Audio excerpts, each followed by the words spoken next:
ఎమ్మెల్యేలను ఎవరిని పలకరించినా కూడా ఓకే, చూద్దామండి. రెడ్డి గారు, మీ మీద పూర్తి వ్యతిరేకత ఉందట. ఆ పొత్తులో భాగంగా వాళ్ళైతే ఫిక్స్ మిమ్మల్ని ఓడించడానికి. అయిన తర్వాత ఎవరిది ఏంటి అంటికారం అన్నది తర్వాత వాళ్ళు ప్లాన్ చేసుకుంటారట. ప్రతిరోజు తెలుగుదేశం పార్టీ వాళ్ళు కానీ జనసేన వాళ్ళు కానీ ఏదైతే ఇలాంటి రాజకీయ మేధావులుగా చెప్పుకొని కొంతమంది ఏదైతే వైఎస్ఆర్ కాంగ్రెస్ పార్టీ రాష్ట్ర ముఖ్యమంత్రి జగన్మోహన్ రెడ్డి గారి మీద దాడి చేస్తున్న ప్రతి అంశాన్ని కూడా ఆంధ్రప్రదేశ్ బాగలేదు, ఆంధ్రప్రదేశ్ ఏమంటారు అరాచకం రాజ్యం వెళ్తుంది అని ఏదైతే ప్రతిరోజు వంత పాడుతున్నారో ఆ వంత పాటకు ఈ రాష్ట్రంలోని ప్రజలు సుభిక్షంగా ఉన్నారనే విషయం రాష్ట్ర హనుమంతరెడ్డి గారు కేంద్ర గణాంకాల ప్రకారం నీతి ఆయోగ్ అనే ఒక సంస్థ ఆంధ్రప్రదేశ్ పేదరికం చెప్పండి నాకు. హనుమంతరెడ్డి గారు మీరు గుండె మీద చేసుకొని ఈ హత్యలు ఎవరు చేశారు, ఎవరు పరిపాలన జరిగింది చెప్పండి ఒకసారి. ఒక్క నిమిషం బాలకోటయ్య గారు మీరు నికార్స్గా చెప్పండి. మీరు ఒక ఎమ్మెల్సీ అనుకుంటా, బాధ్యత కలిగిన ప్రజాప్రతినిధి. ఈ హత్యలు ఎవరు చేశారో చెప్పండి సార్. మాకు నిందన వేయాల్సిన అవసరం ఏముంటుంది హనుమంతరెడ్డి గారు? మీ తరపున పోరాడే జడ శ్రవణ్ కుమార్ గారు తెలుగుదేశం పార్టీని ఎందుకు తిడుతున్నారో చెప్పండి. దానికి తెలుగుదేశం పార్టీ ఏదైతే చంద్రబాబు నాయుడు గారు అమరావతి ప్రాంత రైతులు నట్టేటం ముంచారు అనే విషయాన్ని చెప్తున్నారు. రెడ్డి గారు చంద్రబాబు నాయుడు, డాక్టర్ సుధాకర్, ఇవి చెప్పండి. మీ పరిపాలనలో మీరు రాజకీయాలు మాట్లాడుతున్నారు, నేను రాష్ట్ర పరిస్థితి మాట్లాడుతున్నా. మీరు ఒక ఎమ్మెల్సీ కదా, మీరు చెప్పండి. మేము కావాలని నిందలేస్తున్నామా, అబద్ధాలు చెప్తున్నామా, నిజాలు చెప్తున్నామా? వర్మ గారు చెప్పండి, ఆయన చెప్పాడు 3 ఏళ్ళుగా. బాలకోటయ్య గారు మాట్లాడే ప్రతి అంశం చంద్రబాబు నాయుడు గారికి అనుకూలంగా, చంద్రబాబు నాయుడు గారికి ఊడిగం చేయాలని మీ ప్రాంత రైతుల యొక్క మనోభావాలు, అంటే మీ ప్రాంత రైతుల యొక్క భూములను తాకట్టు పెట్టి మీకు ఊడిగం చేసిన పీకే గారే చంద్రబాబు నాయుడు గారి దగ్గరకు వచ్చాడు. మీకు ఊడిగం చేసిన పీకే గారు మీ సైద్ధాంతిక కర్త, మీ వ్యూహకర్త, మిమ్మల్ని అధికారంలో తెచ్చిన వ్యక్తి ఎక్కడున్నాడు ఇప్పుడు? 5,000 కోట్ల రూపాయలు మీ మీద అప్పులు తెచ్చి హనుమంతరెడ్డి గారు, మన నాలుగుందని మడతేస్తే ఎలా? నాలుగుందని ఎట్టబడితే మాట్లాడతారు చెప్పండి. పీకే గారి గురించి, పీకే దొంగ డెకాయిడా చెప్పండి. దొంగ డెకాయిడ్ అయినప్పుడు మీరే ఉంచుకున్నారు. వైసీపీ పార్టీ దగ్గర డెకాయిడ్ ఎలా ఉంచుకున్నారు అంటున్నా? అయ్యా మీరే కదా చెప్పింది పీకే డెకాయిట్ దొంగ అని. మీ చంద్రబాబు నాయుడు గారు చెప్పింది. మరి మీరేమంటారు? మీరు మంచి డెకాయిట్ అంటారా? మీరేమంటారు చెప్పండి. ఇప్పుడు పీకేని మీరేమంటారు చెప్పండి? మంచివాడా చెడ్డవాడా చెప్పండి. ఇప్పుడు నేను కాదయ్యా, చంద్రబాబు నాయుడు అడుగు. చంద్రబాబు నాయుడు గారు కదా డెకాయిట్ దొంగ. మీరు అనుకున్నట్టే చంద్రబాబు నాయుడు గారు. హనుమంతరెడ్డి గారు, పీకే గారు మీ దగ్గర పనిచేశారు. షర్మిల గారు మీ యొక్క ముఖ్యమంత్రి చెల్లెలో, షర్మిల గారు మీ ముఖ్యమంత్రి చెల్లెలో, చంద్రబాబు నాయుడు గారు చెల్లెలు కాదు. వీటికి చెప్పింది తప్పులన్నీ మన దగ్గర పెట్టుకొని గురిగింజలాగా పెట్టుకొని ఇంకా ఏం మాట్లాడతారు? 3 నెలల కాలంలో మార్చుకోండి. ఇప్పటికైనా మార్చుకోండి. మీరు చేసిన అభివృద్ధి ఉంటే చెప్పండి, ప్రతిపక్ష పార్టీలు తప్పులుంటే చెప్పండి. ఇప్పుడు నా మీద ముసుగేస్తారు నేను చంద్రబాబు నాయుడు గారు మనిషి అని. ఏముంటుంది? 4 ఏళ్ళు చేస్తుంది చంద్రబాబు నాయుడు గారి మనిషి అని. ఇది కూడా పశుపక్ష గా కనిపిస్తుంది. దిక్కు దిశలో అమరావతిని మార్చారు. ఏముంది చెప్పండి సార్, ఏముంది చెప్పండి?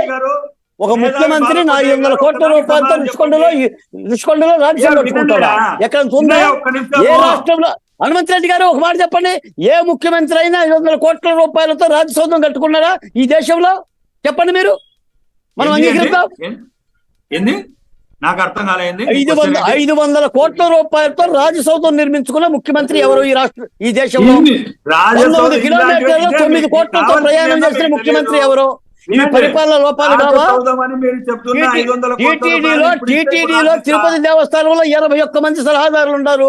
కేంద్ర కేబినెట్ లో 78 మంది మంత్రులు ఉంటే టీటీడీలో 81 మంది మంత్రులు ఉన్నారు. చంద్రబాబు నాయుడు గారి మీద అభాండాలు, చంద్రబాబు నాయుడు గారిని పైకెత్తడానికి, జగన్మోహన్ రెడ్డి గారిని అభాండాలు వేయడానికి మాత్రం మీరు పనికొస్తున్నారు. చంద్రబాబు నాయుడు గారు మాట పక్కన పెట్టి మీ పరిపాలన గురించి చెప్పండి సార్.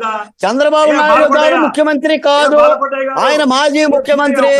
ఆంధ్రప్రదేశ్ లో తెలుగుదేశం పార్టీ అధికారంలో లేదు, ఉన్నది మీరు. మీ పరిపాలన గురించి చెప్పండి. మీ విడ్డూరాలు వింతల గురించి పరిపాలన గురించి చెప్తున్నామయ్యా.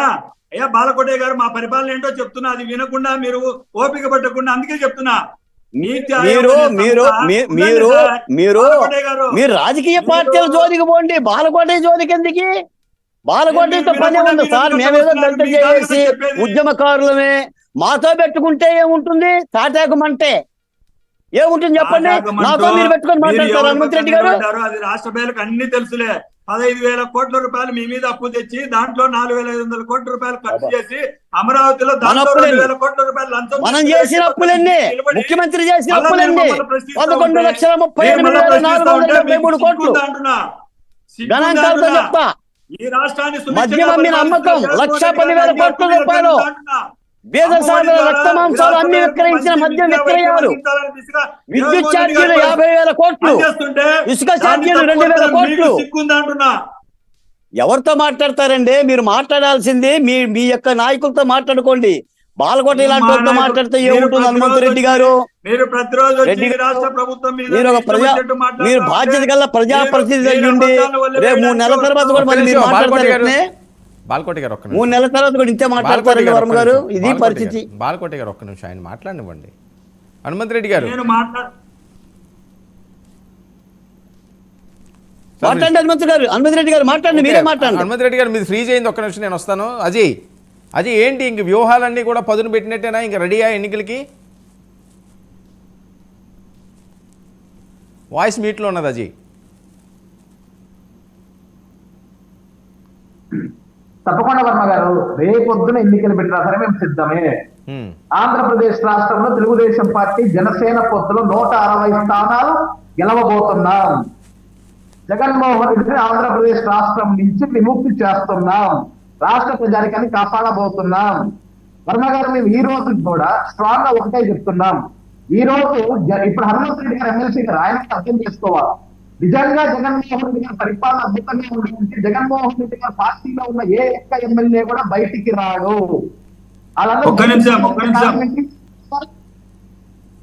ఒక్క నిమిషం సార్ వర్మ గారు,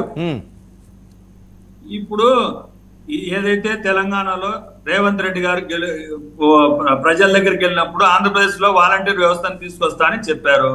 ఏదైతే పక్క రాష్ట్రాలను తమిళనాడు గాని కర్ణాటక గాని ఇతర రాష్ట్రాలలో అన్ని రాష్ట్రాలను గ్రామ సచివాలయ వ్యవస్థను తీసుకొస్తున్నారు అని అంటున్నారంటే ఆంధ్రప్రదేశ్ రాష్ట్ర ముఖ్యమంత్రి జగన్మోహన్ రెడ్డి గారు మంచిగా పనిచేసినట్టే కదా. మంచిగా పనిచేసిన అంశాలను ఇతర రాష్ట్రాలు తీసుకొస్తారు కదా. గ్రామీణ వైద్య కళాశాల నిర్మించి 17